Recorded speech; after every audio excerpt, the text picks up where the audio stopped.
So my uncle is in the ICU with COVID. And instead of focusing on that, we unboxing this. Wow, that really messed with the lighting, didn't it? Alright, so, things with the channel. Steady as she goes. There might be some gaps in the future because things happening. Podcasts are happening. I just did a podcast with Spiff, so that episode will be up in the future. Kirby, things are happening with the Kirby one. Eventually we'll have new ones. Right now it's just redoing the old ones because of the copyright thing happening. And after Breath of Wild will be Age of Calamity, Hyrule Warriors. Better than I expected story-wise. Worse than I expected gameplay-wise, in that the gameplay's fun and all, but the frames just go to hell. So performance-wise, not gameplay, but performance-wise. It drags a little bit in the middle. The start was strong, and the end has been really fun. So the start and the end are strong. So if you prefer the cookie part of the Oreo, you'll like Age of Calamity. It's definitely a 7 out of 10 game. If you're a fan of Zelda, it's an 8 out of 10 game, I think. That's how I feel about it. What we're going to do here is we're going to unbox this guy, because why not, for fun, and then that'll be the episode. That's really it. I don't think I did that with the other ones. I have them here. Let me pull them. So, this one, the original, and then, then the brew one, there you go, and then, I'm running out of space here, and then, this one, there you go. Alright, so, yeah, I got all these different Kirbys. Maybe I'll do an episode of those in the future, but, really, like, what has the vlogs been? The vlogs have been, politics, and this and that, and all that stuff, and, whatever's going on with my mind. Right now, my mind is empty. Head empty. Because of, I really don't want to think about my uncle in the ICU right now. So, also, what else is there to talk about? Nothing news happened in the last week besides Thanksgiving. That's it. Oh, yeah. So, what am I thankful for? I am thankful for Waddle Dee. I am thankful for Kirby. I'm thankful for my friends, my family. I'm thankful for you guys watching. And, of course, thankful for Jinx and all her hard work. She's done plenty of hard work. We all know she has for 7 long years. And who knows how many more years in the future. But, thankful for Jinx. Thank you, Jinx! This Waddle Dee is for you, but not because it's mine. Yeah, alright. We all know Jinx does a lot of hard work. Thank you very much to Jinx. So, Bandana Waddle Dee. So you see 1281. The Kirby's 544. Right there. Yeah. And I think there's a Meta Knight. I should get the Meta Knight at some point. So look at that glare there. So look how cute he is. Look how cute that Waddle Dee is. There's other things you can see what he's doing there. Sleeping, apple, sad with the apple. In the back there, and then there's the top. And then there's this side. So Waddle Dee, the sidekick of Kirby. This is interesting when you think about it, in that Waddle Dee is the Goomba of Kirby. There's a ton of them on the stage. Kirby kills them left and right, but then there's Bandana Waddle Dee, and Bandana Waddle Dee is his buddy, and he is basically the second in command kind of character. Like, motorcycle going by. Bandana Waddle Dee is Kirby's sidekick. Like, if you play some of the games, this is what the vlog's gonna be about. Everyone who's checking out right now, people are probably checked out already. But, so in the games, like, he's like Goomba. And then at some point, one of them decides to have a bandana and learn how to use the spear better, and that's this dude. And it's funny because he's like a huge fanboy of King Dedede and of Kirby. And if you play Kirby Fighters, if you play Battle Royale, Kirby has a Battle Royale, by the way. If you play Kirby Battle Royale, Waddle Dee talks about how great Kirby is, how great Meta Knight is, how great King Dedede is, and you see all the other Waddle Dees talk about how great King Dedede is. And for Waddle Dee, King Dedede is trying to kill Kirby, right? But Waddle Dee thinks, oh, he must be testing Kirby to see how strong Kirby is right now. Like, that is the innocent mind of Waddle Dee. So let's open them up. Do I want to cut this? Do I cut the other ones? Let's see here. I do cut them. All right, let me get some scissors. In case people need to visually see the unboxing. There you go. Don't cut myself. Okay, there we go. All right, so here we go. So the cool thing about Nendoroids are all the pieces that you have for them. So pull them out. Okay, do this high so you guys can see it. Or else what's the point doing this? I don't have a camera. I can, like, unboxers have like a room for unboxing. They have like a table and a camera and cameras set up for it. Well, me, I'm just a jackass in a bedroom having a hard. Why did they make the box smaller? That's why it's being so hard. Let me show you size difference. Size difference here. There's your size difference. Like, Kirby's got space for all the stuff. Waddle Dee ain't got no space. He's cramped. What's that about? Come out. Pull out for daddy. There we go. Alright. Okay. Alright, here we go. Unbox it. Box. Pull them out. So, Nendoroids are cool because all the pieces and the posing you can do with them. Because they're magnets. So, pull them out. Pull out method. There you go. Woo! So, the inside of the box is cool. You can't really, yeah, you can see like clouds and all that. Alright, put this here. So, here's the pieces. Alright, there you go. So, here you go. It's 2 set. Ooh, don't fall. Okay, yeah, there's the thing on it. There we go. So, here's all the stuff. What's this extra stuff? Oh, so here's the... Oh, okay. So, here's the stand. Like, these are things for posing. Here's a hand to put the spear in. Like, there's a hole in there for the weapon. And then there he is. Sad Waddle Dee. So, let's pull him out.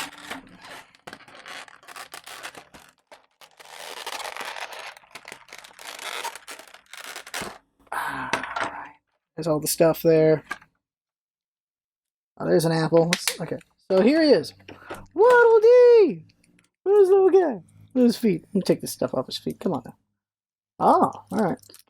There's 1 foot.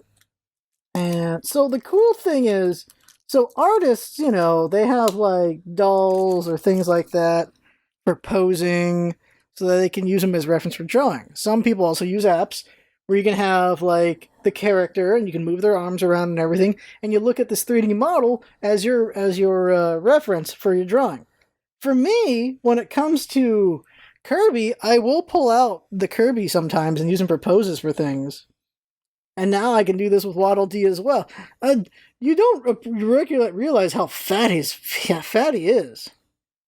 Wow, that is a protrusion right there. Like, just really bulbed out. Never realized that. So, really looking at him straight on, like, that is just going up to you. Alright, so, like, his face, his mouth is like his belly kind of thing going on there. He's a pudgy little boy. You don't notice it as much. Like, Kirby's just a ball. He is not. This is... I always think of him as like a potato or something. Kind of a potato. Like a lumpy potato kind of thing. You can move his arms there, so... right there, like there. Waving. He's waving. He's cheering. Oh, crap. Where's his camera? There we go. He's cheering there. There you go. Wrong way there. So, Wanya, just waving and all that. Okay, I stopped taking her. Okay, so there's the face. You can take it off by twisting. This is the thing you see with all these figures, like the Nendoroids. Whoosh. Okay, you can just twist off the faces of them. That's how you have, like, there's the Link Nendoroid, where there's a bunch of different reactions with him. And so now we've got... Uh-oh, did I put it upside down? I did, okay.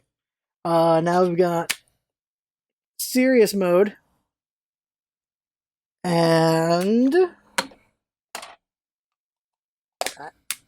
you got this more happy one. He's like, ah! So I guess you would like what? Just lay him like this. And... now he's like sleeping Waddle Dee, I guess. Or just cheery Waddle Dee. There we go. And you can, of course, give him his bandana. Pull that out. I like you can just... it's just a magnet. There you go. Now his bandana Waddle Dee, just like that. Got a bandana. He's got his bandana, and he's just happy as can be. Give him a spear. Okay, so let's look at this apple. So here's an apple, which the other one is for, because you can't just put it on his thing. You got to have it. Here's an apple I can give him. Here's a spear. How does this work out? Oh, I see. So here's a spear. There's no magnet to it. You got to stick it on the thing. So I got to get the other part. So let's do that. Yeah, I guess they didn't need to give Waddle Dee too much, because he does just use the spear after all. But there we go. Alright. Okay, so now I got his holding hand, and now I can do... put this on, and... Bandana Waddle Dee's happy because he's got himself an apple. Look at it. Look at it. He got an apple. Now he's got his spear, so let's see here. There's also Robobot Kirby, which I really got to look into. It's like $100 though to get that. Like, that's a lot of money to put down. So let me put it this way. Oh geez, parts are coming off.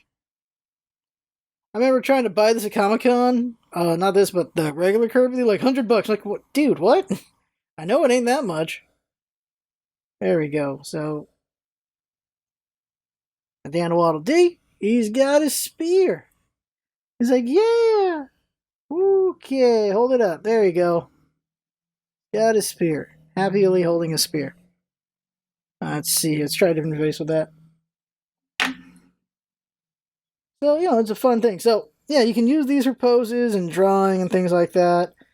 Like, there's like anime figures, so like you can get like a Cloud or whatever. So get Cloud. Want to have Cloud in a cool pose, you can put in whatever pose you want. Put the right reaction you want or whatever, and then you can just draw that. That's a cool thing. So, in the future, I should be able to draw more Waddle Dees more accurately now that I have this. Now that I realize just how thick this boy is, and I realize how thick he was. Like, Kirby's just a ball, so, you know, thickness ain't that hard to figure out. It's a ball. This dude's got some thickness in the front. Oh, no! Nothing happened. There was a party. Okay. One of his legs came off. There we go. It also gives me a better idea of how to have them stand in shots and things like that. There we go. It's like, ooh, serious mode. There we go. Alright. Uh-huh. Doot, doot, doot, doot, doot, doot, doot. He's a guard, so he walks like this. Okay, I'm a dork on camera right now. But there you go. So that's the unboxing of Bandana Waddle Dee. Nice stuff. I'll put things away. What goes where again? Oh, I know, remember. Okay, so really, I don't know what to talk about. You know, Thanksgiving happened. You know, we're all thankful for Thanksgiving, right? Unless you're in Canada, you had Thanksgiving last month, which is, you know, effing weird. But and then the rest of the world doesn't do things. I think it's just America and Canada, because it's more of a North American thing. And then Mexico does it because we make them. I don't know. I don't know if Mexico does anything. They have. Well, let's see. What does Scarf know? They have Cinco de Mayo. And that's it. Cinco de Mayo and Feliz Navidad. No, that's Christmas. Maybe Thanksgiving. I don't know. There's more than just Cinco de Mayo. Crap. I don't know. I don't know what else there is, but I know there's more than just Cinco de Mayo. That is for sure. I don't remember what went where. Crap. Put him here. I'll put this one here. What else is there to say? Really, I don't know what else there is to say for this one. Thanksgiving happened. It was a lonely one because obviously the virus and everything, so shouldn't eat with others. Plenty of people did. Plenty of people did that, of course. And that's the unfortunate thing is, I don't know. I'm thinking of the long game versus the short game. And the long game is, you know, you don't see your family this year, but you'll see them next year. While the short game is, well, it's tradition to see family and all that stuff and yada yada, so you got to go out there and see them. But if you screw up, if you mess up this short game and someone catches it, well then you're not going to see them next year. That's the truth of it. And that's the one thing I'm trying to avoid is that happening. Unfortunately, my uncle's got it, so that's unfortunate. He almost passed it to my father, which would have sucked. because him and my dad were going to hang out, but he felt bad the night they were going to hang out, or the day they were going to hang out. So, like, yeah, he probably just got the flu or whatever. Just, yeah, shouldn't do anything. Just rest up. And now he's in the ICU. Now he's in the freaking ICU. So it almost got to my dad. That's very unfortunate. Some people think it's just a flu. Now, look at the numbers. It's a lot more spread out than the flu. Way more. It's got a lot more people, killing a lot more people. It ain't just a flu. Let's just go together here. There we go. But you can't really convince people now, can you? I'm sure some of you think it's just a flu. I don't know. But now I'm part of the statistic of just people who are affected by the damn virus now. I have family who's affected by it and hopefully don't die from it. That would really suck. It'd be really unfortunate if that's what happened. Like, my uncle's had a hard life. Like, military, got horribly injured in the wars. One of the war, I don't remember which one anymore. I'm going to say Desert Storm. He got really hurt in Desert Storm. And just never, not really had the greatest life. So this is unfortunate this is happening to him. Oh, this is how long we've been going? Okay. I really don't know what's going on in my head right now. I really don't. Oh, something from the therapist. So the therapist is like, okay, so maybe you should think about what you're feeling besides just what you're thinking. Because something that can be a problem as well, it can be a conflict between your feelings and your thoughts. Now, it's interesting to hear that because, you might just balk at them like, feelings, okay. What he means, though, is there are times when you're in conflict between these two areas. What you're thinking and what you're feeling. And usually you just shut down the feelings to just do whatever you're thinking. And he's like, just try to understand your feelings with what you're thinking. Try to understand what's going on here besides what's going on here and see how you can just bridge the gap or try to understand why you're feeling this and you're feeling this. Because a conflict between these two things can be a source of problems for you. I'm like, all right, we'll see about that. Let's go with that. Okay. Trying. It's hard to comprehend the idea of, like, when I'm thinking about something, I should see what I'm feeling about it as well. As old as I am now, I wonder about whether or not I've just learned to shut down my emotions when I think about things, because I can't find anything. I really, for a lot of thoughts, I'm like, I can't find any emotion. I just have a lot of thoughts going on. So I'm really curious is if that's something I've trained myself to do, or if that's just a normal thing. And I have no idea. I'll ask him when I get to that point. I don't know how much longer this virus is going to be. I really don't know how much longer it's going to be. There's been a lot of success with vaccines. The problem is, though, is there's not going to be enough trust. There isn't going to be enough trust because, well, political leaders have made it less trustworthy. And also because it is getting rushed. So even scientific people will be a little apprehensive. The idea to the newest vaccine, as far as I know, is it's supposed to simulate. This is something I find very interesting. Instead of giving you a dead version, it's going to give you a simulation of it, and your body will learn to deal with that simulation so that if the real thing does happen, it'll deal with that. That is an interesting concept I haven't considered. And I can understand it. I just don't know. I guess we are at that point where we can do that. The only way to do that is to be able to recreate, not all of the virus, but to be able to recreate the I'll say antigens. That might be the wrong word, but to recreate, like, what identifies the virus to your body. Like, you make antibodies. Antigens are what they connect to, so maybe antigens is the right word. So they are artificially creating antigens instead of just giving you the dead version for your antibodies to get built against. That is my understanding interpretation of what they're doing. Should I explain this further? So your body makes antibodies. It's making antibodies all the time. And the antibodies are like, let's just say, like keys. Like key codes. So viruses, like everything that could get into you has these signals on them. And your antibodies have signal receptors. And your antibodies have various kinds of configurations at the ends to feel on, touch, and grab onto things. So what happens when you get, like, the flu? So the flu comes in, and antigens are in there. Is antigens the right word? I might have effed this up. But anyway, so the stuff goes in there. Let's skip the antigen part and just go with the antibody part. You have various kinds of antibodies that do different things, but we'll just nebulously say antibodies. Antibodies are just feeling around, and there's a bajillion different versions of them, different combinations of them, and what they are is they're just made to look for things that aren't supposed to be in your body.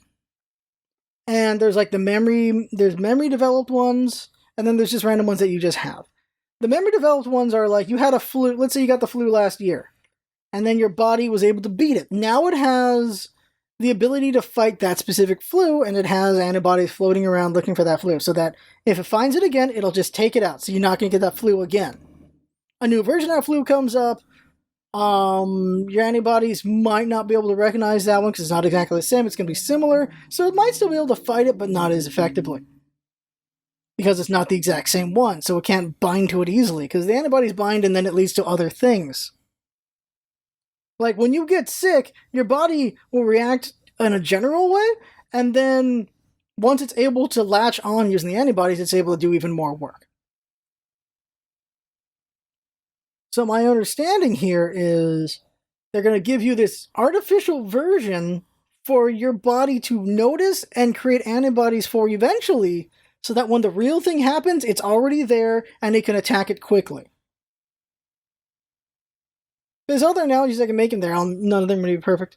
But it's configurations. Like, it's just making passwords and just it's trying to find something that matches that password and matches up. They link together and then other things get activated. I'm doing a bad job of this. I'm going to stop. But anyway, that's my understanding of that one, instead of giving you a dead version of the virus. So that's what's happening. Which we could be at that point in biotechnology. We could be at that point. When I left, they were experimenting with making things like that in nanomachines and stuff like that. Nanomachines, son. Real quick for the work I know of, when I was there before I left, they were developing nanomachines for, and these are the analog ones, not the actual nanomachines. These ones were, they float in your body, or these float in your brain, and they recognize the Huntington's gene. Not the gene, but what Huntington's makes, the proteins that Huntington's leads to. So what happens is Huntington's leads to making like an overgrowth of a certain protein, where the protein's supposed to get cut off at a point, but it doesn't get cut off. So what happens in Huntington's is this protein just gets bigger and bigger and bigger and clogs up places in your brain, which is, horrible, and it kills people. And they get tangled up and stuff. So what these nanomachines are supposed to do is, they're supposed to recognize those points, and they're either going to cut them, or they're going to uncoil them. I'm pretty sure these were uncoilers. So they go in there and they uncoil them. So you'll see all these big-ass things, but they won't be coiled up, so they're not clogging up the area. So you got these big-ass proteins floating around, but they're not clogging up. That's the idea. I think the reason why they do the untangling ones is so that it's safer that way. Because if you just untangle something, it still exists, it's still there, but it's not clogging up. Whereas you make a snip, which this is a problem with, I'm going way too deep. This is the problem with anti-AIDS drugs is, anti-AIDS drugs back in the day, they'd go in and they would just cut up HIV. They would just go in there and just cut them up.